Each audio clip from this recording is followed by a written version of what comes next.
Shalom saudara-saudariku yang begitu dicintai oleh Tuhan kita Yesus Kristus. Pastinya kita juga mencintai Dia. Amin. Bertemu kembali kita dalam ruangan Roti Hidup. Dan hari ini kita akan membaca dari Injil Matius pasal yang ke-8, ayat yang ke-18, kemudian diikuti oleh ayat yang ke-23 hingga ayat yang ke-27. Bunyinya, apabila Yesus melihat orang ramai di sekelilingnya, Dia pun mengeluarkan arahan supaya bertolak ke seberang tasik. Ayat ke-23, Yesus menaiki sebuah perahu dan diikut oleh murid-muridnya. Tiba-tiba badai melanda dan ombak mengganas sehingga perahu dipenuhi air. Ketika itu Yesus sedang tidur.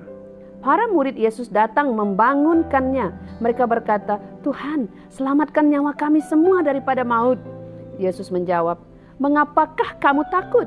Begitu tipis kepercayaanmu kepadaku." Dia pun bangun menegur angin dan ombak itu, serta merta semuanya tenang sekali. Para murid Yesus tercengang lalu berkata, "Angin dan ombak pun mengikut perintahnya. Siapakah orangnya ini?" Haleluya. Saudara, saya percaya ini bukan kali pertama kita membaca Injil ini ya, tentang Yesus meredakan angin badai. Namun saya percaya Tuhan berbicara kepada kita seturut kehendak-Nya, mengikut keperluan kita masing-masing. Hari ini ada 3 hal yang Tuhan percayakan untuk kita pelajari ketika saya membacakan Injil ini awal pagi tadi. Yang pertama, apabila kita berjalan ke destinasi yang ditentukan oleh Yesus, kita tetap akan sampai, tidak kira apapun halangannya. Tadi Yesus berkata, mengeluarkan arahan. Yesus sendiri yang mengeluarkan arahan supaya mereka pergi ke seberang. Jadi pelajaran kita, jika destinasi yang kita tuju itu, kita tuju bersama Yesus, seturut dengan perancangan Yesus dalam kehidupan kita, pasti kita akan sampai di sana. Pastikan destinasi kita adalah destinasi yang diredai oleh Tuhan kita Yesus Kristus. Yang kedua, kehadiran Yesus dalam hidup kita, seperti mana hadirnya Dia dalam perahu itu bersama murid-muridnya, tidak menentukan bahwa kita ini tidak mengalami sebarang tentangan, tidak mengalami sebarang masalah dalam perjalanan. Yesus ada dalam perahu mereka, namun perahu mereka tetap di lambung ombak. Ini pelajaran kita yang kedua. Walaupun Yesus ada dalam perahu kita, kita tetap akan menghadapi pelbagai halangan dalam hidup. Perahu kita juga berkemungkinan dihempas badai. Namun satu hal, bila Yesus ada dalam perahu kita, pada saat kecemasan kita ada tempat, yaitu Tuhan kita sendiri. Ya, kita ada tempat untuk mengadu. Bangun Tuhan, bangun, lihat perahuku. Perahu kita hampir karam, kita sudah di lambung ombak, perahu kita penuh, kita hampir mati, kata mereka. Ketika dalam kecemasan, mereka ada Yesus untuk mereka panggil, karena Yesus ada dalam perahu mereka. Begitu juga kita dalam kecemasan, ketika kita di lambung ombak, kita ada Tuhan yang kita boleh panggil. Amin. Pelajaran kita yang ketiga, bila saya membacakan di sini, setelah Yesus bangun, apa yang Yesus katakan?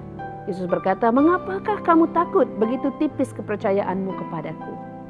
Mereka di sini hampir mati, kata mereka. Namun Yesus lebih berminat kepada pribadimu.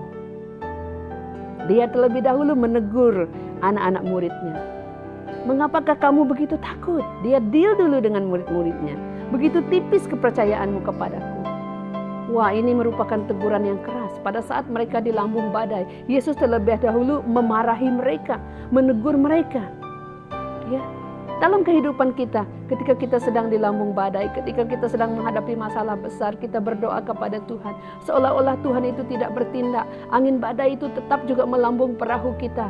Kecemasan itu tetap terjadi. Namun Yesus lebih berminat kepada pribadinya kita, saudara. Dia terlebih ingin kita belajar.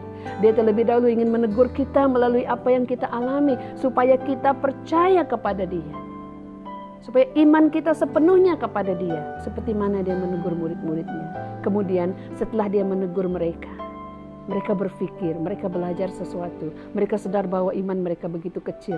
Mereka sadar bahwa mereka begitu dekat dengan kematian, sedangkan Yesus ada bersama mereka. Pikiran mereka mulai dikuasai oleh sekeliling mereka.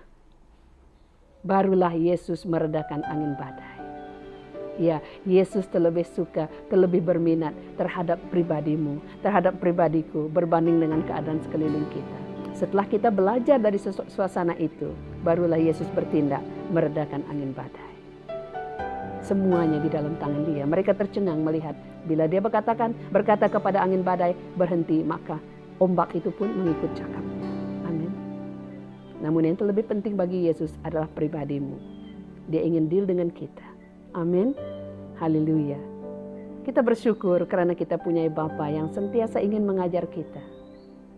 Karena Dia mengasihi kita lah yang Dia ingin mengajar kita. Jadi pada hari ini, izinkan Injil ini memberikan kita teguran. Angin badai tetap ada, tapi kalau kita berjalan bersama Yesus, kita pasti sampai di destinasi yang kita tujukan. Haleluya. Tuhan memberkati saudara.